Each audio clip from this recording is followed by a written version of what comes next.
There is lots of celebratory activities going on in Dusseldorf at the moment with the Invictus Games. Yes. If you're anywhere near, you can certainly go and enjoy that. And we're very excited to be talking to one of those athletes right now, Paul Charlie Charles.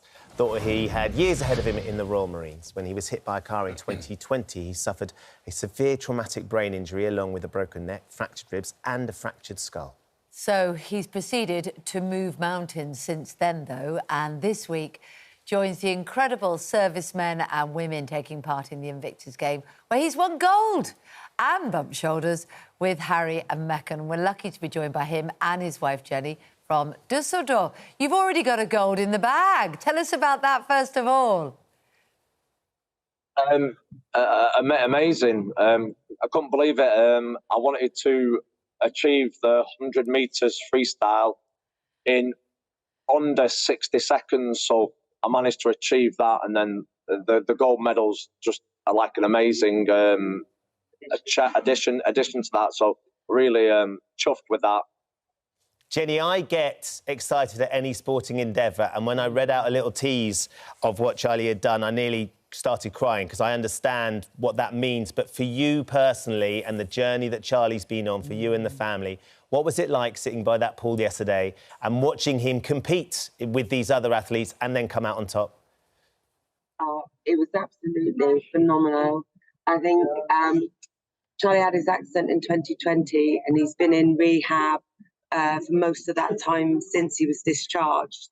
And life has been really hard for us. We didn't know what he would be able to achieve.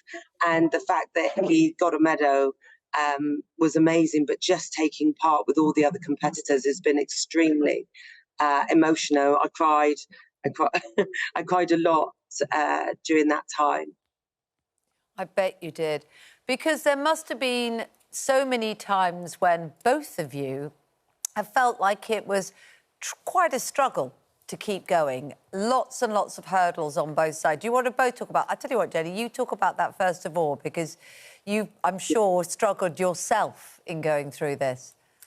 Yes, I think when you're in the sort of military community and you have your partner has a accident or something happen and they're not able to continue their career or carry on family life as normal, it is genuinely life-changing. His medical conditions have meant that he can't do any of the things that he used to do. I've become a carer. I'm still working, have the family to look after. And in his accident happened in lockdown. So it was very lonely, difficult time, but you have to hold it together for the rest of the family. And it's been emotional. It's been very, very tough. And we've been extremely grateful for this experience, and the RBL have been amazing in facilitating the support for families. So not just Charlie being able to take part, but for all of the families to meet like-minded people that understand, because unless you've been through this, it's very hard for other people to understand. I know the Royal British Legion have been instrumental. Charlie, you met Prince Harry as well, of course. What was he like? He was taller than I thought, which was a nice surprise. We had a hug. He was just a sort of normal, natural guy, a really nice guy. And it's an amazing opportunity to meet him, but more amazing than that is to do the Invictus and the legacy, what that'll hold with the ripple effect, what happens for me, for them, my family, and then even doing this and all the other competitors, just outstanding and amazing. Brilliant all round. And I wonder what it's been like to meet some of those other competitors from different countries who have all experienced different forms of trauma, which has led them to be part of Invictus. What's that been like for you, Charlie? Yeah, unbelievable, awe-inspiring. It's incredible what you can achieve through sport. It's nothing less than priceless. The friendship, the camaraderie, and not just in the UK team, but that's transferable across all the nations, and just having the best time and living your best life ever. It's amazing.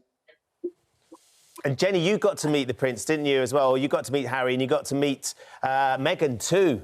I mean, it's one of those things. There's a lot of speculation. There's a lot of stories about them, but we've all noticed how happy and content and the joy that they seem to be exuding in Dusseldorf this week. It was an absolute honour to represent the friends and family. So I was picked from the UK team to do that, and they were both fantastic. Harry was focused on talking about who I was supporting, which was obviously Charlie, and he wanted to know, how Charlie was getting on, and he said he would come and watch him swimming, and he did. So that was amazing. He was really friendly, and he's very focused on the competitors. And then when I met Meghan, she was lovely. She's a very beautiful lady. She was very compassionate. She asked about the family, because we're lucky to have our children and grandson here with us, and she was keen to help you all coping with there's been warm weather here. Yeah. But it was marvellous. There is something fantastic, isn't there? It must be for all of you to be there, obviously, which is the whole point of the Games. But for them to see Meghan and Harry, the kind of value that the Games has, for Jackie, them, it must be huge. This week has been such a fillip to see Harry and Meghan together in this environment. Even the Daily Mail were praising them yesterday, weren't they? Yeah. It makes a big difference, doesn't it? Oh, I think it does, because this is obviously something that Harry was instrumental in setting up. It's something, I think the first time we ever really properly saw him and Meghan together was a previous Invictus Games, wasn't it? Yeah. And so clearly his military background means that it's particularly special to him. He's made something amazing out of it, and it's lovely to see them together celebrating that, and people obviously are enjoying meeting them. Ian, you nearly smiled as well. There's the smile. Royal. I think... Ian on a royal story smiling is a good way to end any... I think that all the things that have been said about Harry in the past couple of years, we should look at these Games and acknowledge that without him, these Games would not be happening. Quite. He was instrumental in bringing them about. When he looks back on his life, when he gets to sort of his 80s, he can be justifiably proud of his military service, and he can be very proud of creating these Games. As Charlie can be of his achievements, and Jenny as well, who we're out of time, They've done brilliant. Yeah, we are well done, you too. Charlie and Jenny, thank you for joining us and representing our country so brilliantly, Charlie. We are incredibly proud of you and all our fellow athletes over there as well. Thank you.